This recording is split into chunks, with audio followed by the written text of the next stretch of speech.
Hey everyone, today we're going to talk about how to get a Metro Bank overdraft online. So it's actually pretty straightforward, but there are a few things you need to know first.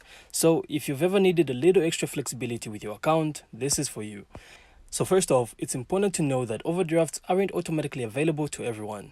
Metrobank looks at your account history and financial situation before approving one, which makes sense because it's basically them lending you a little bit extra. The easiest way to start the process online is by logging into your Metrobank app or internet banking.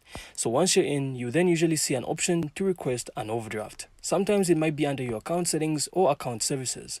So simply take a moment to check around. So from there, you then have to fill out a short form confirming things like your income and current activity.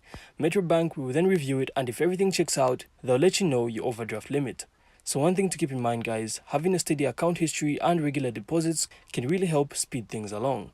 Also, make sure to check the fees and interest, because even though overdrafts are handy, they can also add up if you're not careful. And that's pretty much it. So once approved, you can literally start using your overdraft right away, which is super convenient for covering unexpected expenses. So if this helped you out, make sure to leave a like and of course subscribe, then we'll see you on the next one.